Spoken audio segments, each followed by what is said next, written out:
Salut, la Feel Good Family, c'est Guillaume, j'espère que vous allez bien.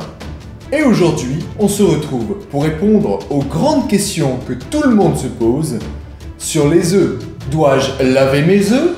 Dois-je les conserver au frigo ou bien dois-je aller me faire cuire un œuf? Ce sont les questions auxquelles nous allons répondre dans cette enquête exclusive. Aujourd'hui, nous allons suivre Jean-Bernard qui a pris la décision de laver ses œufs.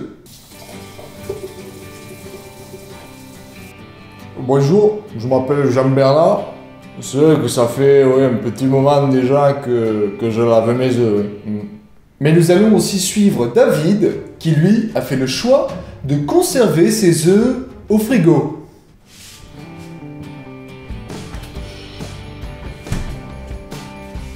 Ah oui, en effet, j'ai toujours conservé mes œufs au frigo. Jean-Bernard ou David? David ou Jean-Bernard? Qui a raison, qui détient la vérité? Doit-on laver ses œufs, les conserver au frigo ou rien de tout cela? Nous allons le découvrir dans cette enquête.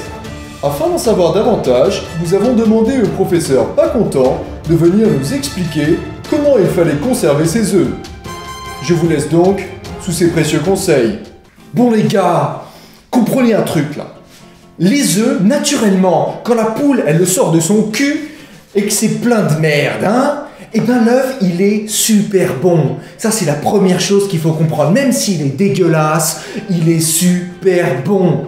Pour vous expliquer un petit peu, sous la coquille, vous avez une petite fine couche blanche. Vous l'avez peut-être déjà vu, vous savez quand vous pétez un œuf et que vous n'arrivez pas à l'ouvrir, et ben il y a cette petite couche blanche qui résiste. Ça s'appelle la cuticule. Et ben c'est ça qui empêche l'œuf d'être contaminé par les bactéries. Et notamment une qui est hyper relou qui s'appelle la salmonelle. Celle-là, vous la chopez, c'est vraiment pas rigolo. Alors la nature, elle est super bien faite. Elle a foutu juste sous la coquille un petit film qui va empêcher les attaques. C'est génial, non? Seulement le problème, c'est que si vous faites comme ce crétin de Jean-Bernard qui lave ses œufs, eh bien vous allez défoncer la cuticule. Et ouais, laver les œufs, ça défonce la cuticule. Donc, votre œuf devient perméable aux attaques bactériennes. Et si en plus vous faites comme cet imbécile de David qui fout ses œufs au frigo, eh bien quand vous les sortez, vos œufs, vous avez une pellicule de condensation dessus. Et vous savez quoi? Cette pellicule de condensation, elle favorise la pénétration des bactéries à l'intérieur de votre œuf. Donc, super cool pour avoir des maladies. Donc vous avez bien compris, si vous voulez garder des bons œufs, vous les lavez pas et vous les foutez pas au frigo. En général, si vous voulez être sûr de ne pas avoir de bactéries, ce que vous faites, c'est que vous conservez vos œufs de la même manière qu'ils sont conservés où vous les avez achetés. Si jamais vous les avez achetés au supermarché en Europe, normalement, ils sont conservés en dehors du frigo. Donc quand vous les ramenez à la maison, vous les conservez de la même manière. En revanche, aux USA, ils ont fait le choix de laver leurs œufs pour qu'ils paraissent vachement jolis, vachement plus vendeurs. Donc, comme ils les lavent, ils ont défoncé la cuticule et donc ils sont obligés de les conserver au frigo s'ils veulent pas qu'il y ait une attaque bactérienne.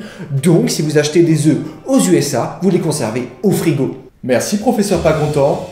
Je pense que l'on a maintenant compris comment bien conserver ses œufs pour ne pas avoir la chiasse. En attendant, si cette vidéo vous a plu, vous pouvez dès maintenant vous abonner à la chaîne. N'oubliez pas non plus de mettre un gros pouce bleu en bas de la vidéo, ça nous fera super plaisir. N'oubliez pas non plus de la partager et de vous abonner à tous les réseaux sociaux de Guillaume Feel Good. Les liens sont évidemment dans la description. En attendant, toute l'équipe de l'enquête vous souhaite une excellente journée. Let's feel good! Ah au fait, la Feel Good Family. Ma toute première vidéo, c'est une vidéo sur les œufs. Bon, vous allez vous foutre de ma gueule, mais je vous mets quand même le lien là, ok? Allez, let's feel good! On va se rajouter le lait de soja, pareil un petit peu au pif. Donc vous voyez, j'en mets de manière à recouvrir à peu près les bananes, donc je suis à peu près à fleur de banane. C'est beau ça. Ça c'est beau ça, ah oui.